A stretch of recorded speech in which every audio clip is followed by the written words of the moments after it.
नमस्कार दोस्तों, गायत्री अकादमी में आपका स्वागत है। तो चलिए स्टार्ट करते हैं। आज का पहला प्रश्न, नमक द्वारा भोजन को संरक्षित करने की विधि क्या कहलाती है? लवणीकरण, लवणन, हिमीकरण, निर्जलीकरण, केनिंग, डिब्बाबंदी। आंसर लवणीकरण या लवणन, ऑप्शन ए। व्याख्या, नमक द्वारा भोजन को संरक्षित करने की विधि लवणीकरण लवणन कहलाती है।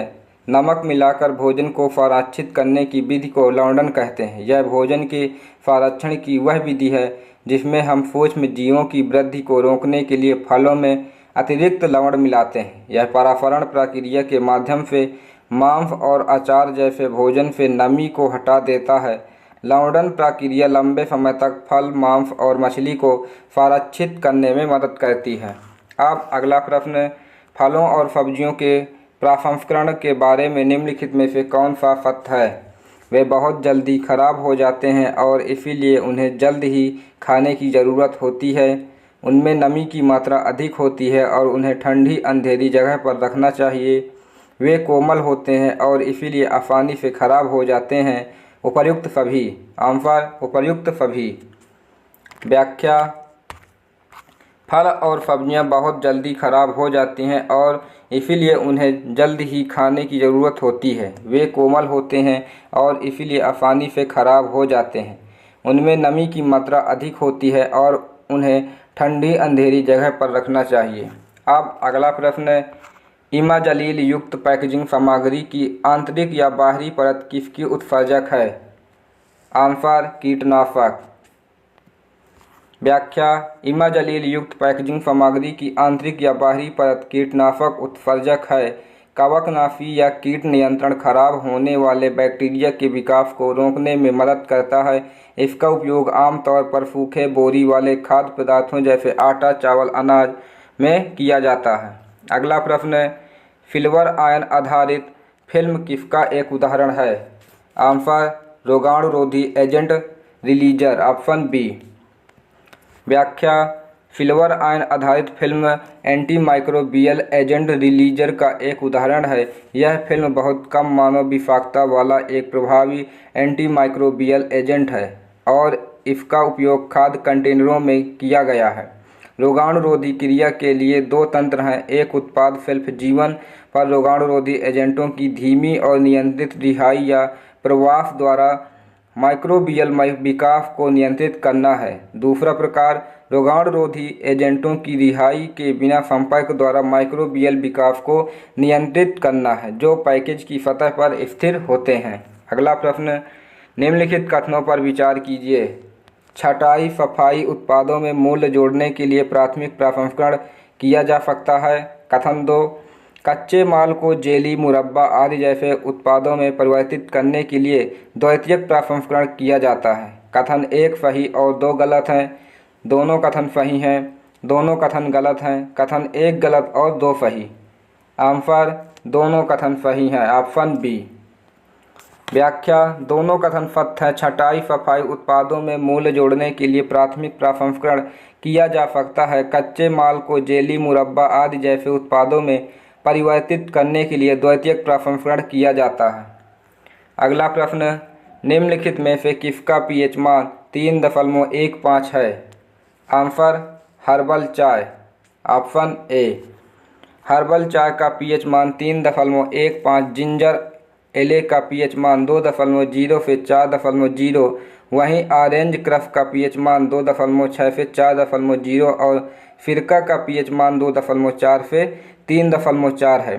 यदि किसी उत्पाद का पीएच 7 है, उसे उदासीन माना जाता है। इससे अधिक पीएच वाले उत्पाद को क्षारकीय या क्षारीय, जबकि 7 से कम पीएच वाले उत्पाद को अम्लीय कहा जाता है। अगला प्रश्न है, CaO क्विक लाइम किसका एक उदाहरण है? आंसर तापमान नियंत्रित package, option D. CaO quick lime तापमान नियंत्रित पैकेजों का एक उदाहरण है। तापमान नियंत्रित सक्रिय पैकेजों में आमतौर पर स्व हीटिंग और स्व शीतलन प्रणाली शामिल होती है। CaO क्विक लाइम और पानी आधारित घोल के बीच एक एक्सोथर्मिक रासायनिक प्रतिक्रिया गर्मी उत्पन्न करती है। फॉर हीटिंग पैकेज कॉफ़ी, चाय और खाने के लिए तैयार भोजन के लिए व्यावसायिक रूप से उपलब्ध है। अगला प्रश्न, निम्नलिखित कथनों पर विचार कीजिए। कथन 1, फॉर शीतलन डिब्बे एंडोथर्मिक रासायनिक प्रतिक्रियाओं का उपयोग करते हैं। कथन 2, CO2 उत्सर्जक पाउच में ascorbic acid, sodium hydrogen carbonate और एस्कॉर्बोट शामिल हैं। कथन 1 सही और 2 गलत हैं। दोनों कथन सही हैं। दोनों कथन गलत हैं। कथन 1 गलत और 2 सही है। आंसर, दोनों कथन सही हैं। Option B.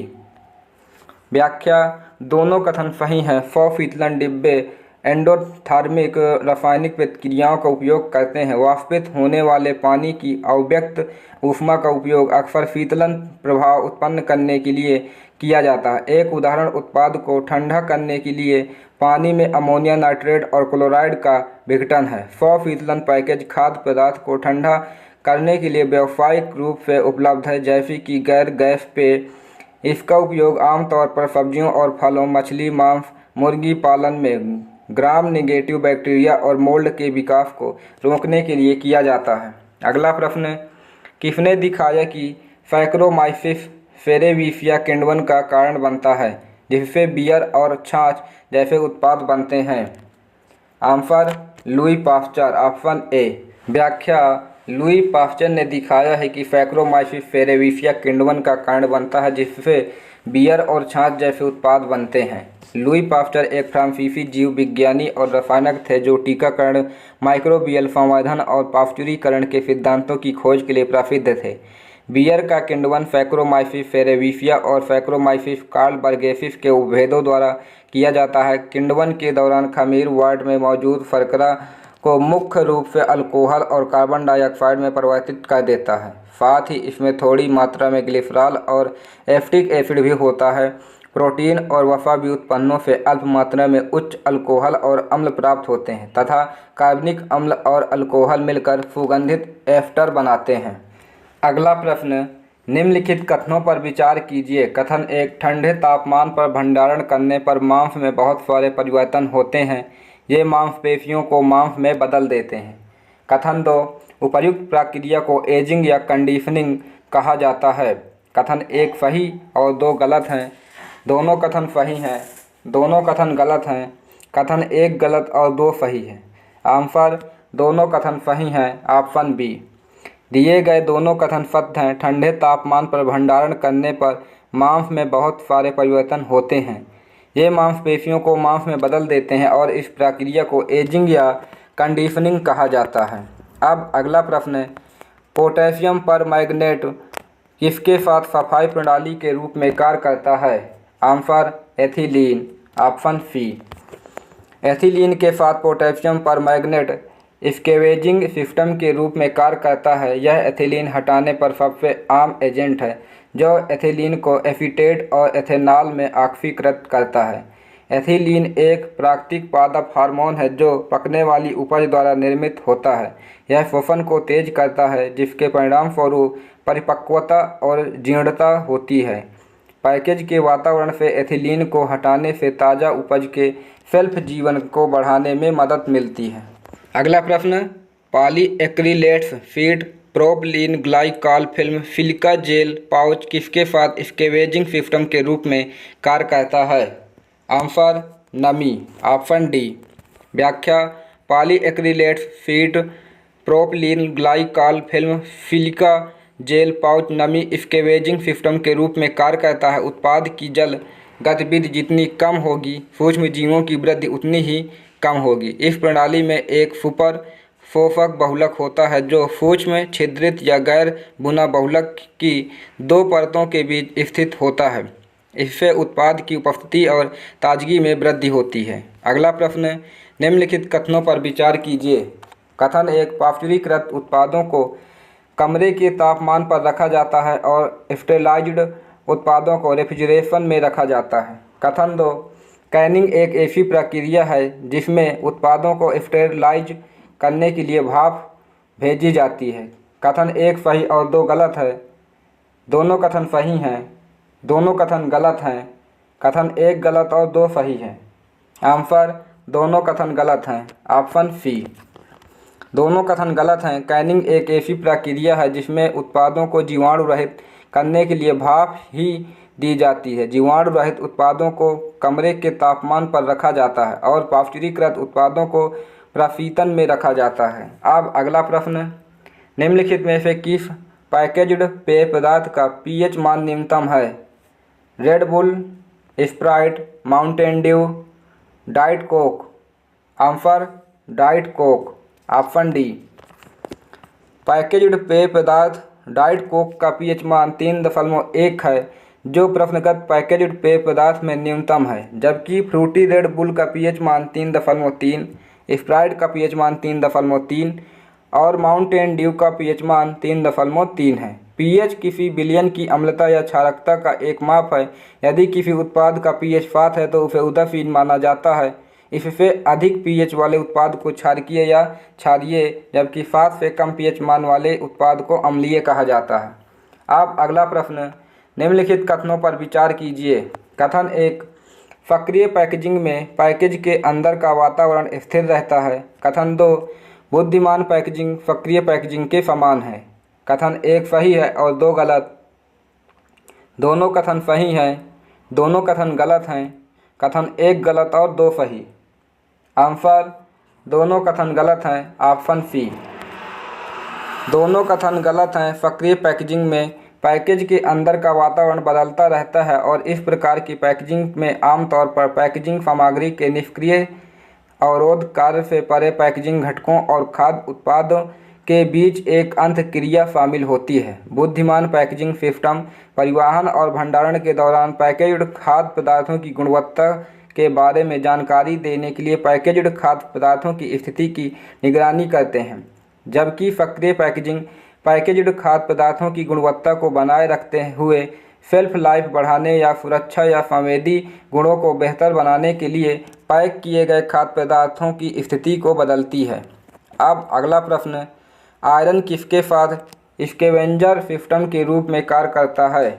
Answer oxygen. व्याख्या, लोहा ऑक्सीजन स्कैवेंजर सिस्टम के रूप में कार्य करता है। 1 ग्राम लोहा 300 ml O2 तक अवशोषित कर सकता है। 36 घंटों के भीतर ऑक्सीजन का स्तर शून्य हो जाता है। इस प्रणाली का नुकसान यह है कि यह मेटल डिटेक्टर से नहीं गुजरेगा। अब अगला प्रश्न, निम्नलिखित कथनों पर विचार कीजिए। कथन 1, हैम पोर्क बेली से ये है, बेकन पोर्क जांघों से है। कथन 2, कार्न बीफ बीफ के स्ट्रिप हैं जिन्हें डिब्बे में पकाया और ठीक किया जाता है। यह भारत का प्रमुख निर्यात उत्पाद है। कथन 1 सही और 2 गलत हैं। दोनों कथन सही हैं, दोनों कथन गलत हैं। कथन 1 गलत और 2 सही हैं। आंसर कथन 1 गलत और 2 सही है, ऑप्शन डी।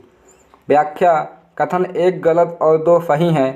ब्रेकन पोर्क बेली से है, हैम पोर्क जांघों से है, कार्न बीफ बीफ के स्ट्रिप से है जिन्हें डिब्बे में पकाया और ठीक किया जाता है। यह भारत का प्रमुख निर्यात उत्पाद है। अगला प्रश्न, निम्नलिखित में से कौन रूट बियर का पीएच मान है? Answer pH 3.0, option C. व्याख्या, रूट बियर का पीएच मान 3.0 है, जबकि बियर का पीएच मान 4.0 से 5.0, वाइन का पीएच मान 2.3 से 3.8 और स्नेपल लेमोनेड का पीएच मान 2.64 है। पीएच किसी विलयन की अम्लता या क्षारकता का एक माप है। यदि किसी उत्पाद का पीएच 7 है उसे उदासीन माना जाता है। इससे अधिक पीएच वाले उत्पाद को क्षारकीय या क्षारीय, जबकि 7 से कम पीएच वाले उत्पाद को अम्लीय कहा जाता है। अब अगला प्रश्न, आयनीकरण विकिरण के लिए निम्नलिखित में से किसका उपयोग किया जाता है? अवरक्त विकिरण, माइक्रोवेव विकिरण, रेडियो वेव विकिरण, गामा विकिरण। आंसर गामा विकिरण, ऑप्शन डी। गामा विकिरण का उपयोग आयनकारी विकिरण के लिए किया जाता है। यह एक्स किरणों, इलेक्ट्रॉन बीम या उच्च ऊर्जा किरणों यानी छोटी तरंगदैर्घ्य 1 नैनोमीटर से कम द्वारा भी किया जा सकता है। यह परमाणुओं से इलेक्ट्रॉनों को हटाकर आयन बनाता है। अगला प्रश्न, निम्नलिखित में से कौन सा रसायन एसेप्टिक पैकेजिंग में उपयोग किया जाता है? Answer hydrogen peroxide, option C. व्याख्या हाइड्रोजन पेरोक्साइड एसेप्टिक पैकेजिंग में उपयोग किया जाने वाला एक रसायन है। यह पेरोक्साइड आयनों का उत्पादन करने कार्य करता है जो रोगजनकों को मारते हैं। इसके अलावा पैराफिटिक एसिड का उपयोग रासायनिक स्टेरिलेट के रूप में किया जाता है। अब अगला प्रश्न, कीमा बनाया हुआ मांस उत्पादों में कुछ बैक्टीरिया मिलाए जाते हैं। इस क्रिया के बाद निर्जलीकरण होता है। इस क्रिया को क्या कहते हैं? आंसर किण्वन, ऑप्शन डी। किण्वन एक ऐसी तकनीक है जिसमें कीमा बनाया हुआ मांस उत्पादों में कुछ बैक्टीरिया मिलाए जाते हैं और फिर उन्हें निर्जलीकृत किया जाता है। अगला प्रश्न, तेल के विलायक निष्कर्षण के बारे में निम्नलिखित में से कौन सा असत्य है? सबसे आम विलायक हेक्सेन है। यह प्रक्रिया छोटे पैमाने के ऑपरेटरों के लिए कठिन या जटिल है। यह तेल के कम प्रतिशत वाली सामग्रियों के लिए उपयुक्त है। उपर्युक्त में से कोई नहीं। आंसर उपर्युक्त में से कोई नहीं, ऑप्शन डी। व्याख्या दिए गए सभी कथन सत्य हैं। सबसे आम विलायक हेक्सेन है। यह प्रक्रिया छोटे पैमानों के ऑपरेटरों के लिए कठिन या जटिल है। यह तेल के कम प्रतिशत वाली सामग्रियों के लिए उपयुक्त है। अब अगला प्रश्न, भोजन की पहली एसेप्टिक पैकेजिंग कब की गई थी?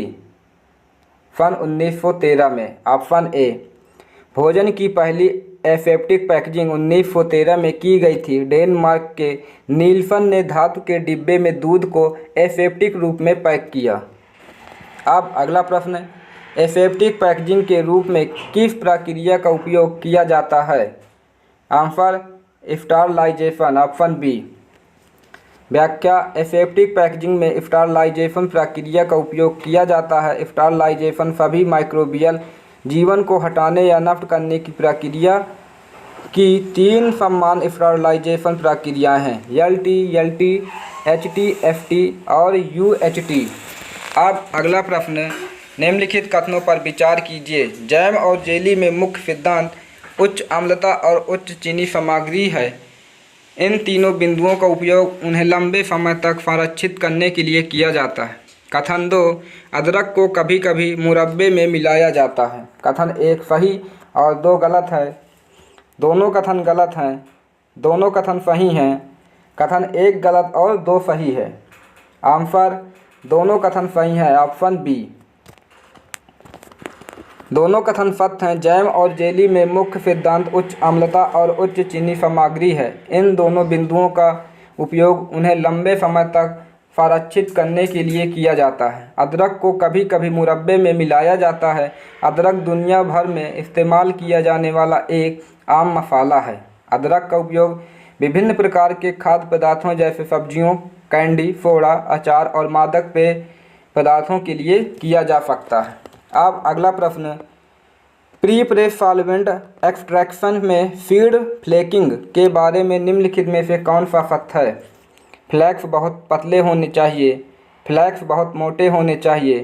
फ्लैक्स का आकार इष्टतम होना चाहिए। उपर्युक्त में से कोई नहीं। आंसर फ्लैक्स का आकार इष्टतम होना चाहिए, ऑप्शन सी। व्याख्या प्री प्रेस सॉल्वेंट एक्सट्रैक्शन में सीड फ्लेकिंग में फ्लैक्स का आकार इष्टतम न तो बहुत मोटा और न ही बहुत पतला होना चाहिए, क्योंकि पतले फ्लैक्स बहुत नाजुक होते हैं और मोटे फ्लैक्स में से तेल की कम पैदावार होती है। अब अगला प्रश्न, व्यावसायिक रूप से जीवाणु रहित उत्पाद के साथ जीवाणु रहित कंटेनरों को भरना किसके रूप में जाना जाता है? Answer aseptic packaging, option D. व्यावसायिक रूप से जीवाणु रहित उत्पाद के साथ जीवाणु रहित कंटेनरों को भरना एसेप्टिक पैकेजिंग के रूप में जाना जाता है। एसेप्सिस का अर्थ है किसी भी अवांछित सूक्ष्म जीव का बहिष्कार या अनुपस्थिति एसेप्टिक पैकेजिंग की जाती है। पहला, HTFT नसबंदी प्रक्रिया का लाभ उठाने के लिए। दूसरा, उन कंटेनरों का उपयोग करने में सक्षम बनाने के लिए जो इन पैकेज नसबंदी के लिए अनुप्रयुक्त हैं। उन्हें एसेप्टिक रूप से पैकेजिंग करके समान तापमान पर उत्पाद के शेल्फ जीवन का विस्तार करना। अब अगला प्रश्न, एसेप्टिक पैकेजिंग में सीलिंग को किसके रूप में जाना जाता है? Answer hermetic sealing, option B. व्याख्या एसेप्टिक पैकेजिंग में सीलिंग को हर्मेटिक सीलिंग के रूप में जाना जाता है। संलग्न उत्पाद के पुनः संदूषण को रोकने के लिए हर्मेटिक सीलिंग की जाती है। इन पैकेज स्टरलाइजेशन वह प्रक्रिया है जिसमें पैकेज को भरने के बाद स्टरलाइज किया जाता है, जबकि एसेप्टिक पैकेजिंग में स्टरलाइज किए गए उत्पाद को नियंत्रित वातावरण में स्टरलाइज किए गए कंटेनर में भरा जाता है। अब अगला प्रश्न, निम्नलिखित में से एफडीए का सही विस्तार कौन सा है? आंसर, खाद्य और औषधि प्रशासन, ऑप्शन बी। व्याख्या, food and drug administration FDA का मतलब खाद्य और औषधि प्रशासन है। इसकी स्थापना 1906 में संयुक्त राज्य अमेरिका के स्वास्थ्य और मानव सेवा विभाग द्वारा की गई थी, इसीलिए इसे यूएसएफडीए के रूप में भी जाना जाता है। यह खाद्य सुरक्षा के नियंत्रण और पर्यवेक्षण के माध्यम से सार्वजनिक स्वास्थ्य की रक्षा और संवर्धन के लिए जिम्मेदार है। अब अगला प्रश्न, निम्नलिखित में से बीआईएस का सही विस्तार कौन सा है? आंसर, भारतीय मानक bureau, option D. Bureau of India standards BIS का मतलब भारतीय मानक ब्यूरो है। इसे 1986 में भारतीय मानक संस्थान 1946 के सुधारक के रूप में स्थापित किया गया था। यह भारत का राष्ट्रीय मानक निकाय है। अब अगला प्रश्न, भोजन में विलायक को अलग करना क्या कहलाता है? Toasting, buttering, jamming, roasting. Answer, toasting, option A. भोजन से विलायक को अलग करना टोस्टिंग कहलाता है। रोस्टिंग या भुनना एक ऐसी प्रक्रिया है जहां तापमान कम होता है लेकिन समय अधिक होता है, जबकि टोस्टिंग बहुत अधिक तापमान पर छोटी अवधि के लिए की जाती है। अब अगला प्रश्न, गेहूं की पिसाई से संबंधित निम्नलिखित में से कौन सी विधि गेहूं में नमी की मात्रा को कम करने से संबंधित है? आंसर, गेहूं की कंडीशनिंग, ऑप्शन डी। गेहूं की कंडीशनिंग गेहूं में नमी की मात्रा को कम करने के लिए है। अब अगला प्रश्न, निम्नलिखित में से कौन सा NABL का उपयुक्त विस्तार है? प्रयोगशालाओं के परीक्षण और आंकलन के लिए राष्ट्रीय प्रत्यायन बोर्ड, बी। प्रयोगशालाओं के परीक्षण और प्रमाणन के लिए राष्ट्रीय प्रत्यायन बोर्ड, सी। प्रयोगशालाओं के लिए राष्ट्रीय प्रत्यायन बोर्ड और डी। प्रयोगशालाओं के प्रमाणन के लिए राष्ट्रीय प्रत्यायन बोर्ड। आंसर, प्रयोगशालाओं के परीक्षण और आंकलन के लिए राष्ट्रीय प्रत्यायन बोर्ड, ऑप्शन ए। अब व्याख्या देख लेते हैं। National coordination board for testing and calibration laboratories NABL का मतलब प्रयोगशालाओं के परीक्षण और आंकलन के लिए राष्ट्रीय प्रत्यायन बोर्ड है। यह भारत में एकमात्र प्रयोगशाला मान्यता प्राधिकरण है। इसकी स्थापना भारत सरकार के विज्ञान और प्रौद्योगिकी विभाग के तहत की गई थी। यह प्रयोगशालाओं की गुणवत्ता और तकनीकी क्षमता का आकलन करने के लिए नैदानिक प्रयोगशालाओं के लिए परीक्षण और आंकलन को मान्यता प्रदान करता है। अब अगला प्रश्न, पैकेज पर एक्सपायरी डेट के स्थान पर निम्नलिखित में से किसका उपयोग किया जा सकता है? Answer, use by date, option B. Expiry date को यूज बाय डेट के रूप में भी जाना जाता है। यह अंतिम दिन को दर्शाता है जिसके बाद उत्पाद की सुरक्षा बिगड़ने के कारण उत्पाद का उपभोग नहीं किया जाना चाहिए। अब अगला प्रश्न, निम्नलिखित में से कौन सी विधि गेहूं की सफाई की नहीं है? गेहूं की सफाई, गेहूं की स्क्रीनिंग, गेहूं की सफाई और स्क्रीनिंग, उपयुक्त में से कोई नहीं। आंसर, उपयुक्त में से कोई नहीं। व्याख्या, गेहूं की सफाई और गेहूं की स्क्रीनिंग दोनों ही गेहूं की सफाई की विधियां हैं। अब अगला प्रश्न, तले हुए स्नैक फूड को पैक करने के लिए निम्न में से किसका उपयोग किया जाता है? LDPE, PET, PS, PVC। Answer, LDPE, option A. Low density polyethylene LDPE का व्यापक रूप से तले हुए खाद्य पदार्थों को पैक करने के लिए उपयोग किया जाता है। एल्यूमीनियम पन्नी जैसे बैरियर पॉलीमर के साथ पंक्तिबद्ध पेपर बोर्ड के डिब्बे को LDPE पन्नी के सिरे से सील किया जाता है। अगला प्रश्न, टेट्रा पैक में सबसे मोटी परत कौन सी है? आंसर, कागज, ऑप्शन बी। व्याख्या, टेट्रा पैक में कागज सबसे मोटी परत होती है। टेट्रा पैक को इसी कारण से पेपर बोर्ड कार्टन के रूप में भी जाना जाता है। कागज़ पॉलीइथिलीन द्वारा अन्य परतों से बंधा होता है। टेट्रा पैक में नायलॉन का उपयोग नहीं किया जाता, इसके बजाय इसका उपयोग रिटार्ट पाउच में किया जाता है। नायलॉन रिटार्ट पैकेट में घर्षण प्रतिरोध फतह के रूप में कार्य करता है। हालांकि टेट्रा पैक में यांत्रिक कठोरता प्रदान करने के लिए कागज़ का उपयोग किया जाता है। घर्षण प्रतिरोध के लिए कागज़ को पॉलीइथिलीन फिल्म के साथ जोड़ा जाता है। अगला प्रश्न, निम्नलिखित में से किस पैकेज्ड पेय पदार्थ का पीएच मान सर्वाधिक है? Maaza, Limca, Thums Up, Frooti. Answer Maaza, option A. Packaged पेय पदार्थ मांजा का पीएच मान 3.72 है, जो प्रश्नगत पैकेज्ड पेय पदार्थ में सर्वाधिक है, जबकि फ्रूटी का पीएच मान 3.07, लिम्का का पीएच मान 3.4 और थम्स अप का पीएच मान 2.68 है। पीएच किसी विलयन की अम्लता या क्षारकता का एक माप है। यदि किसी उत्पाद का पीएच 7 है, उसे उदासीन माना जाता है। इससे अधिक पीएच वाले उत्पाद को क्षारकीय या क्षारीय, जबकि 7 से कम पीएच वाले उत्पाद को अम्लीय कहा जाता है। निम्नलिखित में से कौन सा कथन असत्य है? चोकर रोगाणु और शेष एंडोस्पर्म का उपयोग पशु आहार के रूप में किया जाता है। आटा पिसाई रोलर मिलों में की जाती है। पिसाई छनाई और 2 से 3 पीसने के चरणों द्वारा की जाती है। उपर्युक्त में से कोई नहीं। आंसर उपर्युक्त में से कोई नहीं, ऑप्शन डी। व्याख्या, सभी कथन सत्य हैं। चोकर रोगाणु और शेष एंडोस्पर्म का उपयोग पशु आहार के रूप में किया जाता है। आटा पिसाई रोलर मिलों में की जाती है। पिसाई छनाई और 2 से 3 पीसने के चरणों द्वारा की जाती है। अगला प्रश्न, निम्नलिखित में से किस पैकेज्ड पेय पदार्थ का शुगर का स्तर सर्वाधिक है? Red bull, Sprite, Mountain Dew, diet Coke. Answer diet Coke. व्याख्या, पेय पदार्थ की 12 ऑफ सर्विंग मात्रा पर रेड बुल में 10 TSP, स्प्राइट में 10 TSP, माउंटेन ड्यू में 12 TSP और डाइट कोक में 0 TSP चाय का चम्मच चीनी या शुगर पाई गई है। अतः प्रश्नगत पैकेज्ड पेय पदार्थ माउंटेन ड्यू में शुगर का स्तर सर्वाधिक है। अगला प्रश्न, रिटार्ट पाउच में घर्षण प्रतिरोध परत निम्नलिखित में से कौन सी है? Answer nylon. रिटार्ट पाउच में घर्षण प्रतिरोध परत नायलॉन है।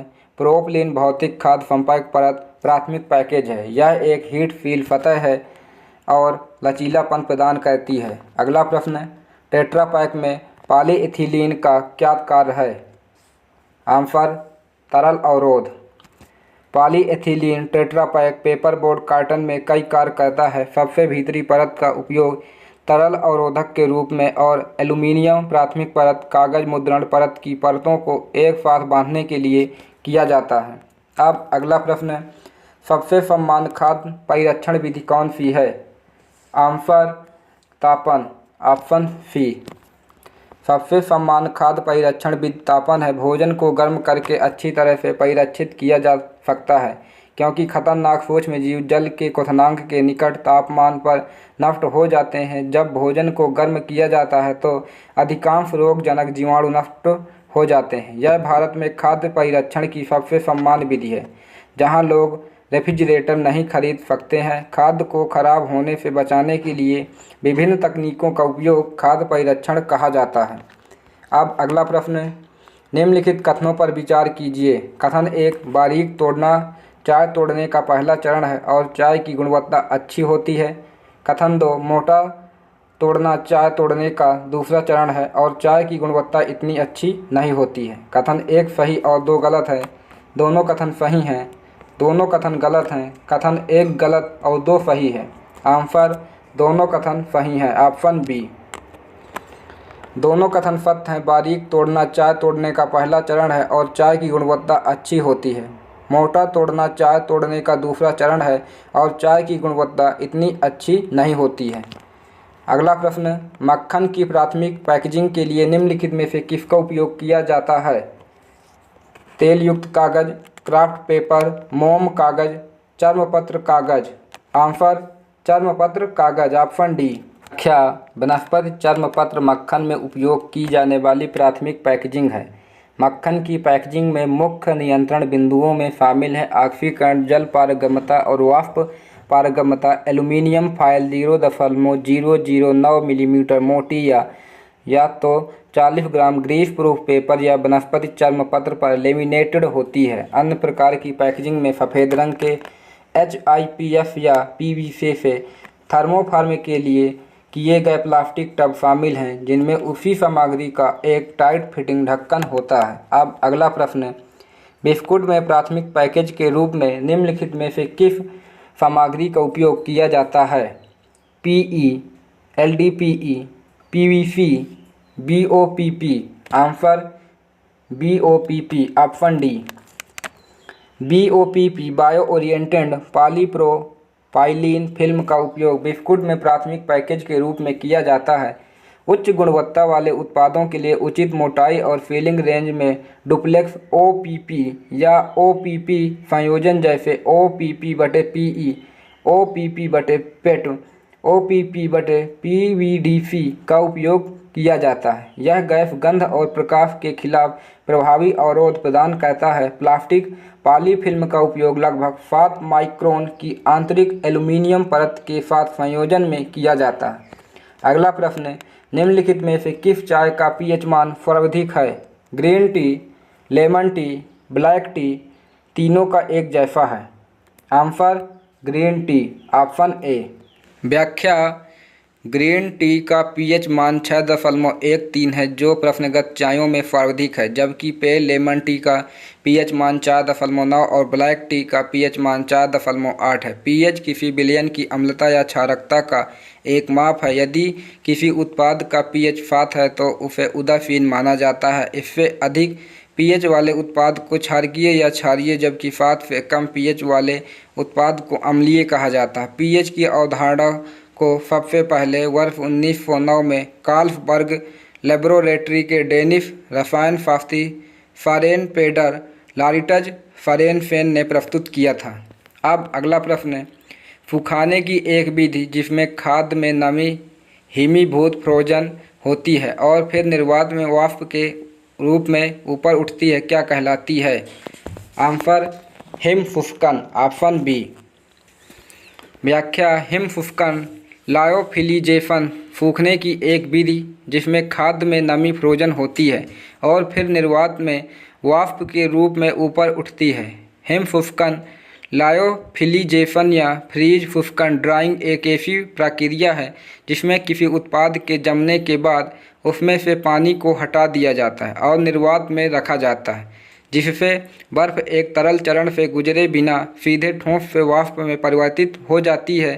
प्रक्रिया में 3 अलग जम जाना, प्राथमिक शुष्कन, ऊर्ध्वपातन और माध्यमिक शुष्कन विशोषण अनौनाश्रित प्रक्रियाएं शामिल हैं। अब अगला प्रश्न, निम्नलिखित में से किसका उपयोग डिब्बों पर सी इनेमल के रूप में किया जाता है? Answer ZNO, option A. ZNO zinc oxide एक सी इनेमल है जिसका उपयोग डिब्बों पर किया जाता है। सी इनेमल का उपयोग कम एसिड उच्च सल्फर वाले खाद्य पदार्थों की आंतरिक सतह को रंगहीनता या क्षरण से बचाने के लिए किया जाता है। अगला प्रश्न, दही को कप में पैक करने के लिए निम्नलिखित में से किस सामग्री का उपयोग किया जाता है? Answer polystyrene, option B. Polystyrene cup का उपयोग दही की पैकेजिंग में किया जाता है। दही के अलावा इसका उपयोग आइसक्रीम की पैकेजिंग में भी किया जाता है। पॉलीस्टाइनीन की सभी किस्मों में छोटे कप या बड़े टब के रूप में थर्मोफॉर्मेड HIPS हाई इम्पैक्ट पॉलीस्टाइनीन का उपयोग किया जाता है, जिसमें या तो एल्यूमीनियम फॉयल प्लास्टिक लेमिनेट या paper plastic laminate heat seal ढक्कन या क्लोजर होता है। अब अगला प्रश्न, एक कंपनी की दावा है कि उसकी कॉफ़ी बहुत महंगी है क्योंकि वे केवल सबसे अच्छी कॉफ़ी बीन्स चुनते हैं। इसका क्या मतलब है? कॉफ़ी बीन्स को स्ट्रिप पिक किया गया है। कॉफ़ी बीन्स को चुनिंदा रूप से चुना गया है। कॉफ़ी चेरी बीन्स चाहे वे कितने भी पके हों उन्हें चुना जाता है। उपर्युक्त में से कोई नहीं। आंसर कॉफ़ी बीन्स को चुनिंदा रूप से चुना गया है, ऑप्शन बी। कॉफ़ी बीन्स को स्ट्रिप पिक किया गया है, इसका मतलब है कि कॉफ़ी चेरी बीन्स चाहे जितनी भी पकी हो उन्हें एक साथ तोड़ा जाता है, लेकिन चुनिंदा रूप से चुनने की प्रक्रिया में केवल पकी हुई कॉफ़ी बीन्स को ही तोड़ा जाता है। इस कार्य के लिए बहुत ज़्यादा मजदूरी की ज़रूरत होती है और इसीलिए कंपनी जो कॉफ़ी बेचती है वह ज़्यादा महंगी होती है। अब अगला प्रश्न, निम्नलिखित में से कौन सा वाक्य असत्य है? पैक किए जाने के लिए तैयार कॉफ़ी बीन्स में आदर्श नमी की मात्रा लगभग 11% है। गीले प्रकार की प्रक्रिया में पहले गूदा निकाला जाता है और फिर पानी में धोया जाता है। शेष बीन को गीला किया जाता है और उन्हें घूमने वाले ड्रमों से गुजारा जाता है जो उन्हें आकार में अलग करते हैं। उपर्युक्त में से कोई नहीं। आंसर उपर्युक्त में से कोई नहीं। व्याख्या, दिए गए सभी वाक्य सत्य हैं। पैक किए जाने के लिए तैयार कॉफ़ी बीन्स में आदर्श नमी की मात्रा लगभग 11% है। गीले प्रकार की प्रक्रिया में पहले गूदा निकाला जाता है और फिर पानी से धोया जाता है। शेष बीन को गीला किया जाता है और उन्हें घूमने वाले ड्रमों से गुजारा जाता है जो उन्हें आकार में अलग करते हैं। अगला प्रश्न, पूर्व संसाधित सब्जियों की पैकेजिंग के लिए निम्नलिखित में से कौन सी सामग्री सबसे उपयुक्त है? HDPE, LLDPE, PVC, B, PVDC, OPP, HDPE, C, OPP, LDPE, LLDPE या फिर D, PF, BOPP, HDPE। Answer OPP, LDPE, LLDPE, option C। व्याख्या, सबसे उपयुक्त LLDPE, LDPE या OPP का EVA कापोलीमर के साथ बहुलक मिश्रण है। छीला हुआ आलू पूरा और कटा हुआ LDPE 50 माइक्रोन में कफ किया हुआ गाजर, OPP 40 माइक्रोन में कटा हुआ चुकंदर, LDPE 50 माइक्रोन में कफ किया हुआ चुकंदर, OPP 40 माइक्रोन में कटा हुआ सफ़ेद गोभी, OPP में 40 माइक्रोन में कटा हुआ प्याज, OPP 40 माइक्रोन में पैकेजिंग के लिए सबसे उपयुक्त है। अब अगला प्रश्न है, ट्विस्ट रैपिंग का उपयोग निम्नलिखित में से किस उत्पाद में किया जाता है? Biscuit, toffee, bread, cookies.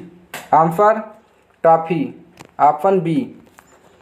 Twist wrapping का उपयोग टॉफ़ी की पैकेजिंग में किया जाता है। ट्विस्ट रैपिंग में पैकेजिंग फिल्म के एक टुकड़े को काटना, रोल करना और ऑब्जेक्ट के चारों ओर एक ट्यूब बनाना और ट्यूब के सिरों को मोड़ना शामिल है।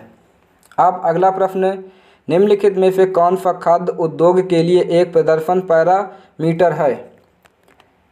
स्वच्छता, प्रयुक्त श्रम, स्वच्छता और प्रयुक्त श्रम। उपर्युक्त में से कोई नहीं। आंसर स्वच्छता और प्रयुक्त श्रम, ऑप्शन सी। स्वच्छता और प्रयुक्त श्रम दोनों ही खाद्य उद्योग के लिए प्रदर्शन मापदंड हैं। अगला प्रश्न, निम्नलिखित कथनों पर विचार कीजिए। खाद्य उद्योग की लागत में कमी की प्रवृत्ति अक्सर निर्माताओं को भोजन के स्वास्थ्य पहलू को भूलने के लिए प्रेरित करती है। हालांकि स्वास्थ्य स्वयं खाद्य उद्योग का एक और महत्वपूर्ण रुझान है। कथन 2, खाद्य प्रसंस्करण उद्योग आजकल खाद्य प्रसंस्करण के लिए ऊर्जा दक्षता विधियों पर भी विचार कर रहा है, इसीलिए यह एक आगामी प्रवृत्ति है। कथन 1 सही और 2 गलत है। दोनों कथन सही हैं, दोनों कथन गलत हैं। कथन 1 गलत और 2 सही है। आंसर दोनों कथन सही हैं, ऑप्शन बी। दोनों कथन सही हैं। खाद्य उद्योग की लागत में कमी की प्रवृत्ति अक्सर निर्माताओं को भोजन के स्वास्थ्य पहलू को भूलने के लिए प्रेरित करती है। हालांकि स्वास्थ्य स्वयं खाद्य उद्योग का एक और महत्वपूर्ण रुझान है। खाद्य प्रसंस्करण उद्योग आजकल खाद्य प्रसंस्करण के लिए ऊर्जा दक्षता विधियों पर भी विचार कर रहा है, इसीलिए यह एक आगामी प्रवृत्ति है। अब अगला प्रश्न, ताज़ा उपज की पैकेजिंग के लिए निम्नलिखित में से किस प्लास्टिक पॉलीमर का उपयोग किया जाता है?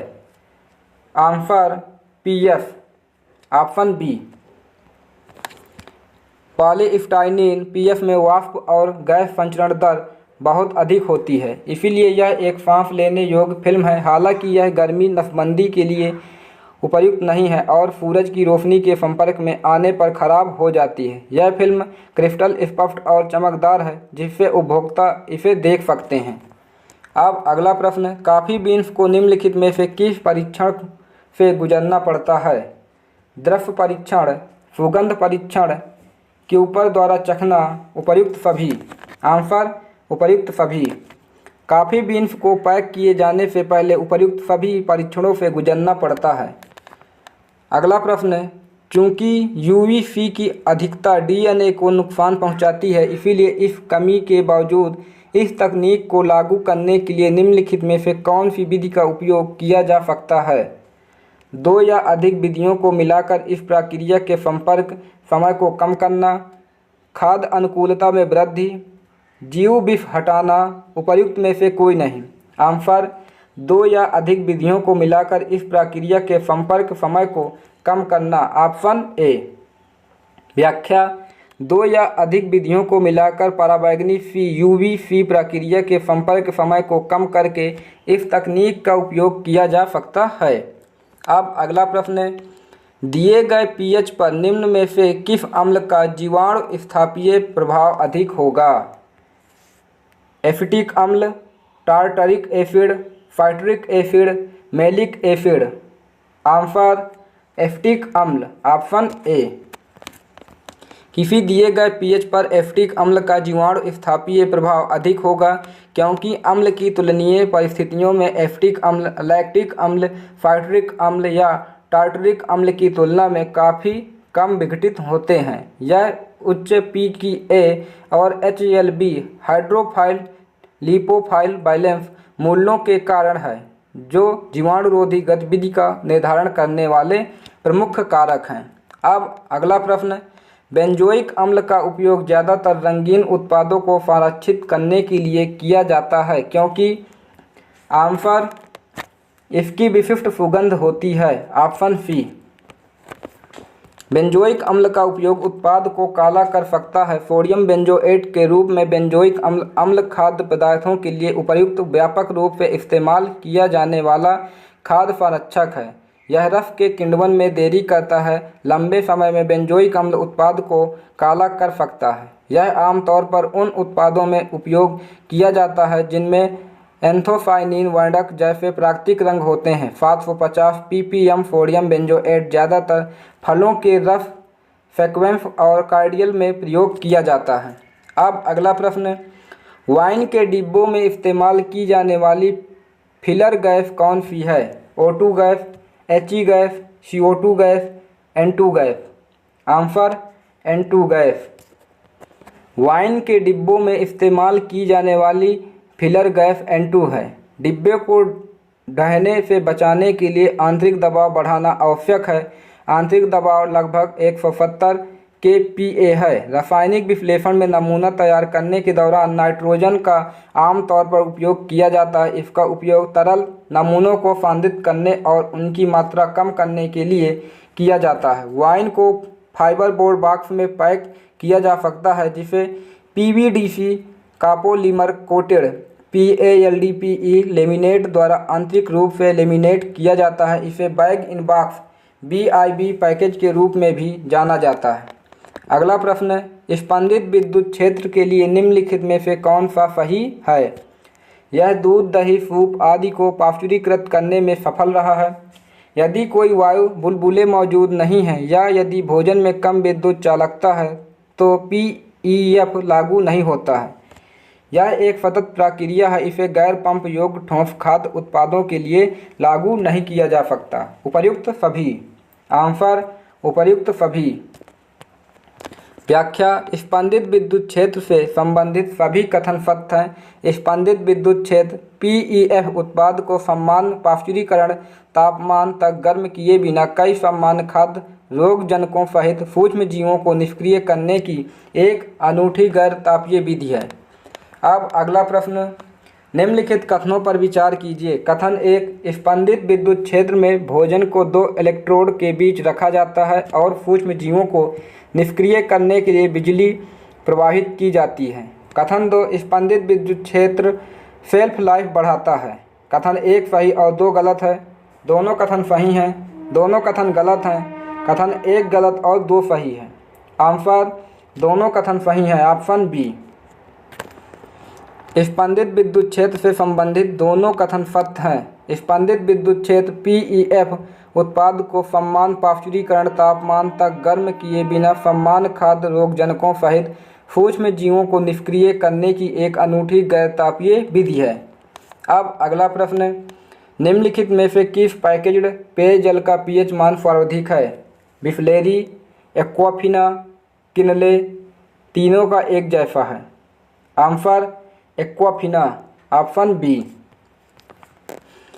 पैकेज्ड पेयजल एक्वाफिना का पीएच मान 7.31 है, जो प्रश्नगत पैकेज्ड पेयजल में सर्वाधिक है, जबकि बिसलेरी का पीएच मान 7.27 और किनले का पीएच मान 7.01 है। हालांकि शुद्ध जल को उदासीन न्यूट्रल माना जाता है और इसका पीएच 7 होता है। पीएच किसी विलयन की अम्लता या क्षारकता की एक माप है। यदि किसी उत्पाद का पीएच 7 है तो उसे उदासीन माना जाता है। इससे अधिक पीएच वाले उत्पाद को क्षारकीय या क्षारीय, जबकि 7 से कम पीएच वाले उत्पाद को अम्लीय कहा जाता है। अगला प्रश्न, खाद्य प्रामाणिकता का अर्थ है? आंसर भोजन विवरण से मेल खाना चाहिए। Option A. खाद्य प्रामाणिकता का अर्थ है कि भोजन लेबल पर वितरण से मेल खाना चाहिए। अब अगला प्रश्न, निम्नलिखित कथनों पर विचार कीजिए। जब खाद्य प्रसंस्करण और संरक्षण के लिए कई कारक एक खाद्य उत्पाद पर लागू होते हैं तो इसे हर्डल तकनीक कहा जाता है। कथन 2, हर्डल तकनीक ग्राहकों की स्वास्थ्यवर्धक और अधिक पौष्टिक खाद्य पदार्थों की मांग के कारण उत्पन्न हुई है। कथन 1 सही और 2 गलत हैं। दोनों कथन सही हैं। दोनों कथन गलत हैं। कथन 1 गलत और 2 सही हैं। आंसर दोनों कथन सही हैं, ऑप्शन बी। हर्डल तकनीक से संबंधित दोनों कथन सत्य हैं। जब खाद्य प्रसंस्करण और संरक्षण के लिए कई कारक एक खाद्य उत्पाद पर लागू होते हैं तो इसे हर्डल तकनीक कहा जाता है। हर्डल तकनीक ग्राहकों की स्वास्थ्यवर्धक और अधिक पौष्टिक खाद्य पदार्थों की मांग के कारण उत्पन्न हुई है। अब अगला प्रश्न, FSS का क्या अर्थ है? Answer food safety and security, option C. FSS का अर्थ फूड सेफ्टी एंड सिक्योरिटी है। हालांकि खाद्य सुरक्षा न केवल भोजन की उपलब्धता पर निर्भर करती है, बल्कि भोजन तैयार करने और भंडारण करने की परिवार की क्षमता और उपलब्ध भोजन तक परिवारों की पहुंच पर भी निर्भर करती है। अब अगला प्रश्न, निम्नलिखित कथनों पर विचार कीजिए। कथन 1, कोडेक्स एलिमेंटेरियस फूड लेबलिंग के लिए एक अंतर्राष्ट्रीय आयोग है।